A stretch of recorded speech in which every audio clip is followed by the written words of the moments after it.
Билан Багаудинович Хамчиев, пожалуйста.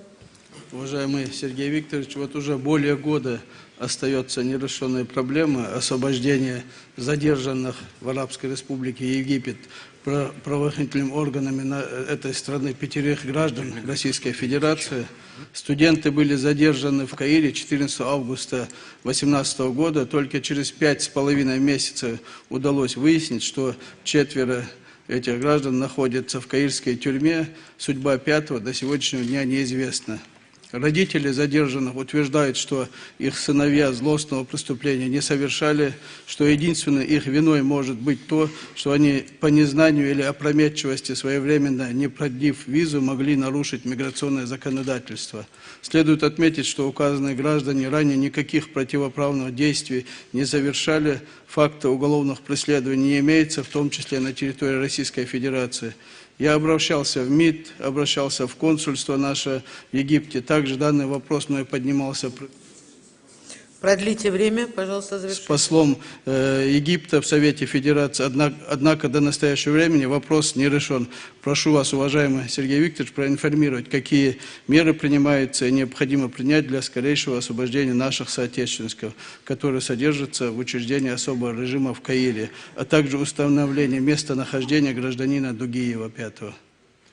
Меры нами принимаются с того самого момента, когда стало известно, что эти люди задержаны, арестованы по подозрению в причастности к деятельности исламского государства, к распространению экстремистской идеологии.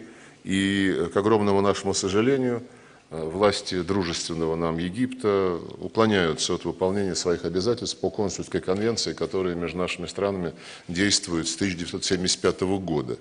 Мы более 20 раз обращались с официальными нотами, с просьбой предоставить информацию о причинах задержания, с просьбой предоставить факты, и ни на одно из этих обращений ответа не последовало. Устно нам говорят о том, что расследование носит закрытый характер, и наших сотрудников поэтому не пускают ни на допросы, ни на судебные заседания, которые проводятся в режиме конфиденциальности, секретности.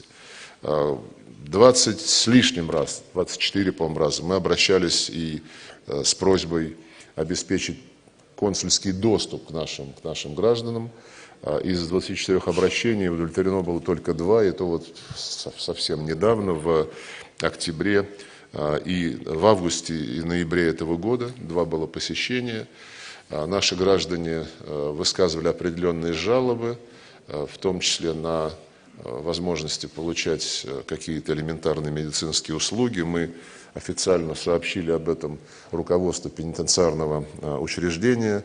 Будем, естественно, добивать этот вопрос и добиваться, в общем-то, для начала разъяснения причин, по которым они оказались в такой ситуации. Времени прошло уже достаточно много. Надеюсь, что наши египетские коллеги все-таки понимают необходимость выполнить свои обязательства по консульской конвенции. Что касается 5-го человека, господина Дугиева, то он, как известно, прибыл в Египет по туристической визе из Саудовской Аравии, и, по-моему, с августа или сентября прошлого года, с лета, по крайней мере, это точно, связь с ним утеряна. Мы, опять-таки, добиваемся от Министерства иностранных дел Египта, от Министерства юстиции Египта содействия в восстановлении местонахождения нашего гражданина. Очередная нота была направлена 1,5 месяца назад, пока никакой реакции нет, и наши коллеги говорят, что им ничего о нем не известно.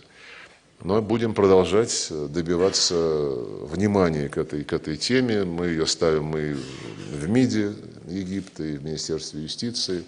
Недавно, летом этого года, ставили в ходе встречи 2+2 министров иностранных дел России и Египта, которая состоялась в Москве. И при ближайшем контакте с министром иностранных дел я передам ему очередное официальное развернутое письмо на эту тему. Спасибо. Может быть, Константин Ильич, давайте еще по парламентской линии подкрепим усилия Министерства иностранных дел, обратимся к коллеге нашему, председателю Верхней Палаты, чтобы парламент тоже разобрался, что с нашими гражданами, почему до сих пор нам не дают четкого, внятного ответа.